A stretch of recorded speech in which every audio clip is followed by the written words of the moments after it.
जम्मू कश्मीर में 10 साल बाद विधानसभा चुनाव हुए हैं।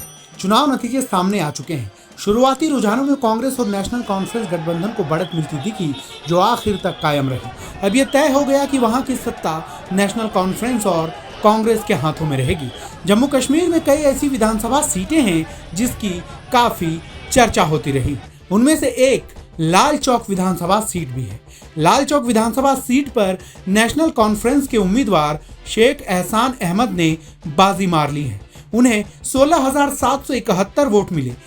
दूसरे नंबर पर जम्मू कश्मीर अपनी पार्टी के उम्मीदवार मोहम्मद अशरफ मीर हैं। वहीं बीजेपी उम्मीदवार एजाज हुसैन को करीब 3,000 वोट मिले। विधायक बनने के बाद शेख एहसान अहमद ने अपने विरोधियों पर निशाना भी साधा। बेहद खुशी हो रही है, बेहद खुशी हो रही है।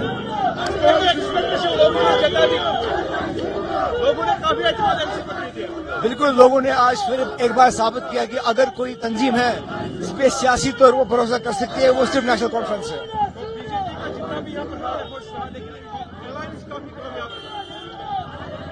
बीजेपी की अभी तक यहाँ एक ही कोशिश रही है नेशनल कॉन्फ्रेंस को कमजोर करने की, लेकिन आज अवाम ने उनके पास जवाब दिया है लाउड एंड क्लियर कि सियासी तौर आज भी जम्मू कश्मीर की अवाम जो है नेशनल कॉन्फ्रेंस की तंजीम और नेशनल कॉन्फ्रेंस की क़यादत पे भरोसा करती है। इंशाल्लाह जरूर 100%, no doubt about that, 100%। Lal Chowk विधानसभा सीट की मतगणना 13 राउंड में पूरी हुई। इस दौरान तमाम दलों के प्रत्याशियों के साथ साथ उनके समर्थकों की धड़कनें भी समय के साथ साथ बढ़ती गई।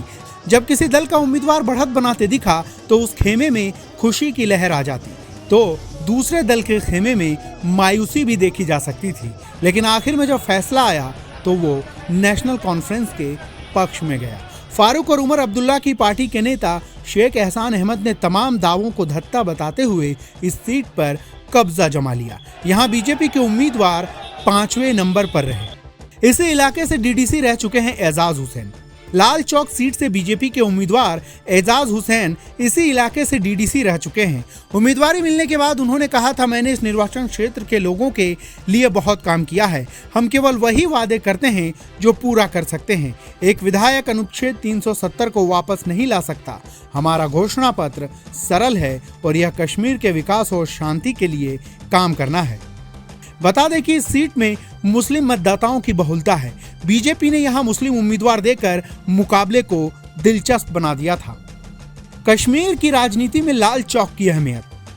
कश्मीर की राजनीति में लाल चौक की अहमियत का अंदाजा इसी बात से लगाया जा सकता है कि लाल चौक को श्रीनगर की शान कहा जाता है। प्रदेश और देश की प्रमुख पार्टियों के राजनीतिक मिशन के लिए लाल चौक खास महत्व रखता है। साल 1993 में यहाँ भयानक अग्निकांड हुआ था, जिसमें 125 कश्मीरी लोगों की मौत हो गई थी। किस किस ने कब फहराया तिरंगा? इतिहास के पन्ने को पलट कर देखें तो देश आजाद होने के बाद पूर्व प्रधानमंत्री पंडित जवाहरलाल नेहरू ने साल 1948 में लाल चौक पर तिरंगा फहराया था। उनके साथ तब की जम्मू कश्मीर रियासत के प्रमुख शेख अब्दुल्ला भी थे। पंडित नेहरू ने लाल चौक पर ही शेख अब्दुल्ला के साथ मिलकर पाकिस्तान के खिलाफ युद्ध में विजय की घोषणा की थी। इसी दौरान पंडित नेहरू ने जम्मू कश्मीर में जनमत संग्रह कराने की बात कही थी, जो कभी संभव नहीं हो सका। 1992 में MM जोशी ने फहराया तिरंगा।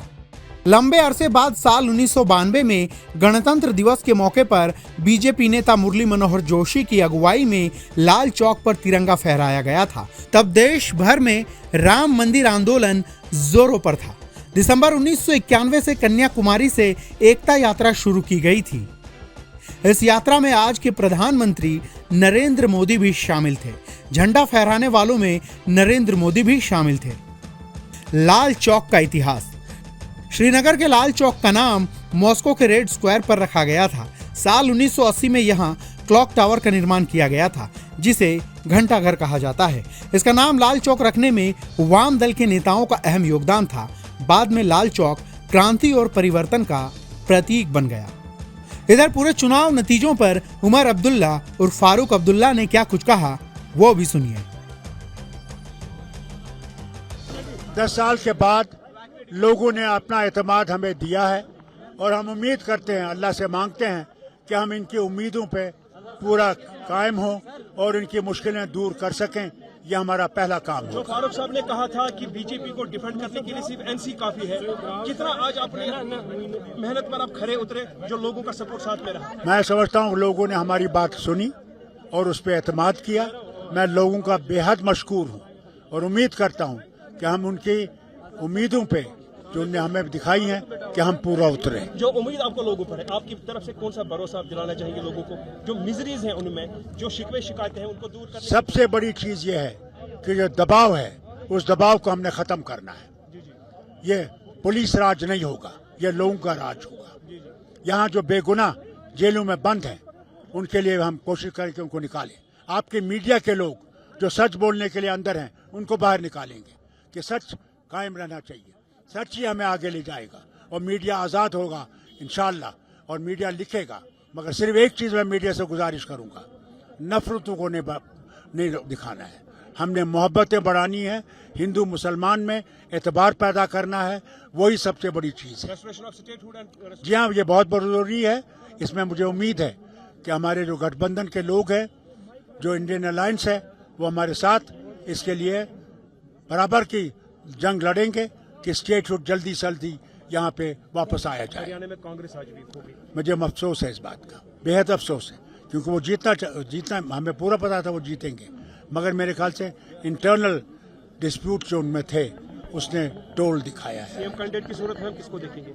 सीएम कैंडिडेट मैं समझता हूँ उमर अब्दुल्ला जो है वो सीएम बनेंगे। कई सारी सीटें हैं जिनके नतीजे आना अभी बाकी हैं, लेकिन फिलहाल बड़गाम में खड़े होके मैं ज़रूर बड़गाम के वोटरों का शुक्रिया करना चाहता हूं, जिन्होंने मुझे अपने कीमती वोटों से नवाजा, मुझे यहां से कामयाब होके भेजा और मुझे जम्मू कश्मीर के लोगों की खिदमत करने का दोबारा एक मौका जो है हासिल हुआ है।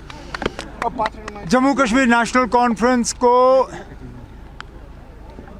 पिछले 5 साल से ख़त्म करने की मुकम्मल कोशिश की गई थी।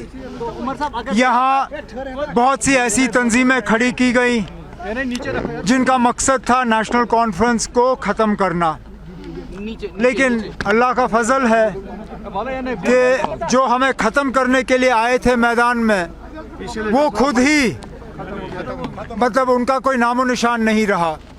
लेकिन हमारी जिम्मेदारियां बढ़ जाती हैं।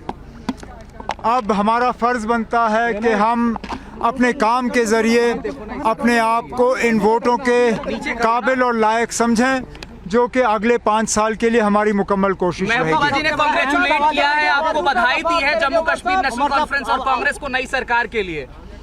अब हम उनके मुबारकबाद के पैगाम का शुक्रिया करते हैं और क्या कर सकते हैं ना।